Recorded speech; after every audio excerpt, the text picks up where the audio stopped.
happen, and I'm Sarah.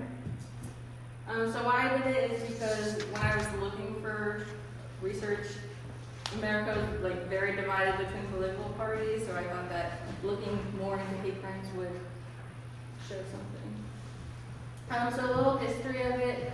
Lynching was a widespread throughout the 19th century and early 20th centuries, and they're much like contemporary hate crimes, and they served a similar purpose at the time.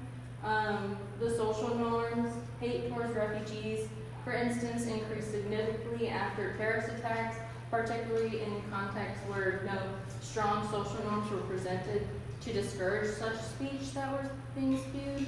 And then some legal definitions. Paul highlights that the distinction between hate incidents, which are non-criminal but bias motivated, and hate crimes, which are criminal offenses, is often blurred. So the first federal definition of hate crimes was included prejudice based on race, religion, sexual orientation, or ethnicity, and later expanded to include disability, gender, and gender identity. And then it also differs between states in which state you're in.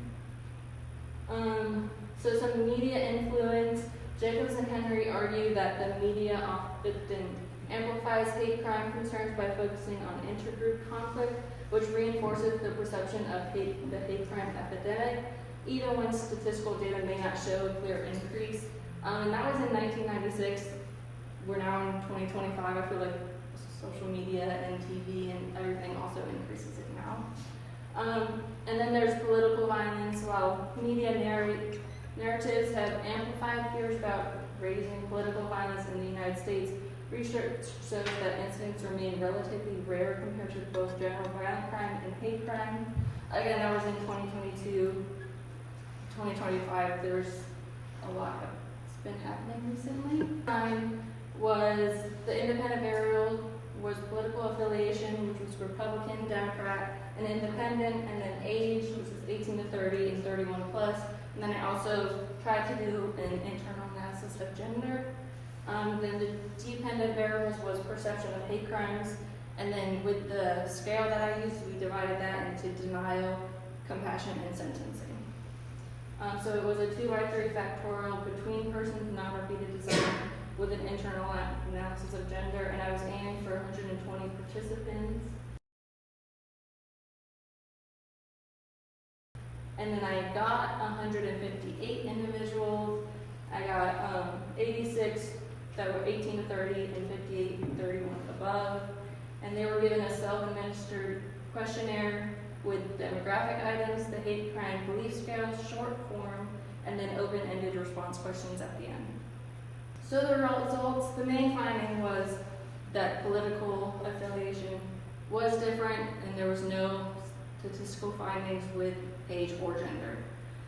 So this one, it is the political affiliation with denial.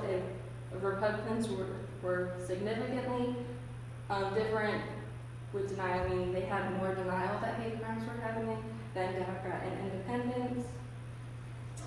Then this one with compassion, it did show that they had more compassion also.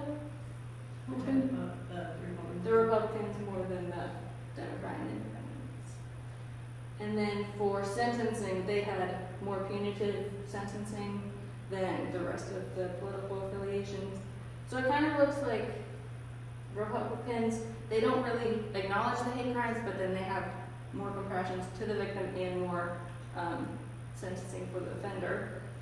And then I also did a regression for sentencing, and it showed that compassion had the most significant results for sentencing. So every time compassion went up, then sentencing also went up by 2 points. And then for denial, it went up by 2.07.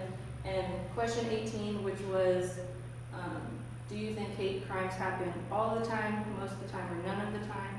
And every time that score went up, then sentencing also went up by 1.39. And then also for question 19, it looked at Ohio's law and how accurate people knew Ohio's law. So for Ohio's law, it explicitly prohibits certain offenses such as assault, menacing, or criminal damaging when motivated by bias related to race, color, religion, or national origin. So I took the race, color, religion, and national origin and looked at everyone's definitions to see how many they actually had in their definition. And a lot of them didn't have any of those specific things in their definition. A lot of them actually put in disability, and we don't have disability for Ohio, but a lot of other states have disability in the law. And then the lowest one is actually, most people did not know that Ohio's law. So we had extended response questions. In your own words, what is the definition of hate crime? So a Democrat in the younger group was accurate, and she said, a hate crime is any crime committed against someone because of their race, ethnicity, sexual orientation, gender, religious beliefs, or occupation. She had a couple extra, but she had all four that we have in Ohio. And then a score of 0, one person put any type of crime any type of crime is a type of crime. A crime is a crime. Stop labeling everything. So I thought that would be interesting to include.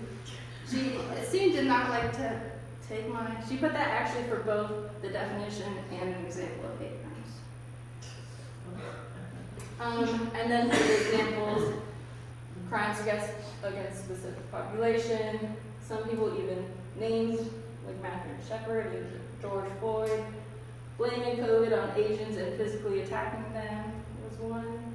And the event at Pulse nightclub in Orlando, when the crime was committed specifically against a certain type of people.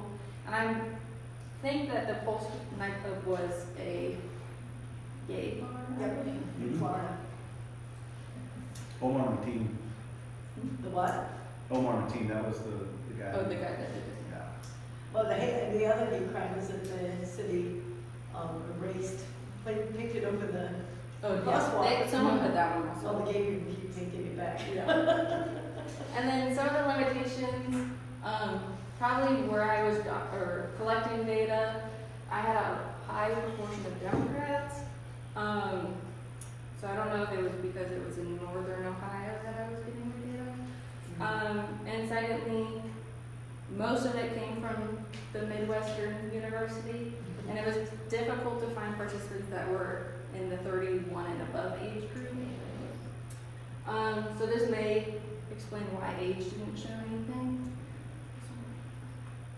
And then some future studies should draw from a broader and more politically diverse population, and also to explore whether different forms of compassion, such as empathy concerns versus protective compassion and predicting sentencing attitudes.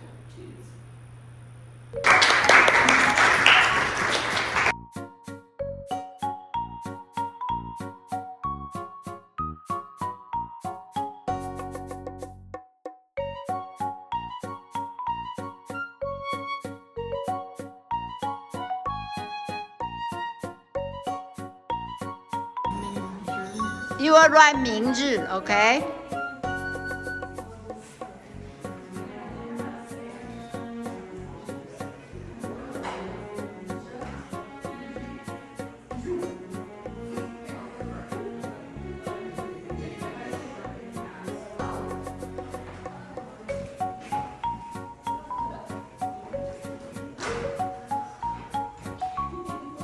Okay.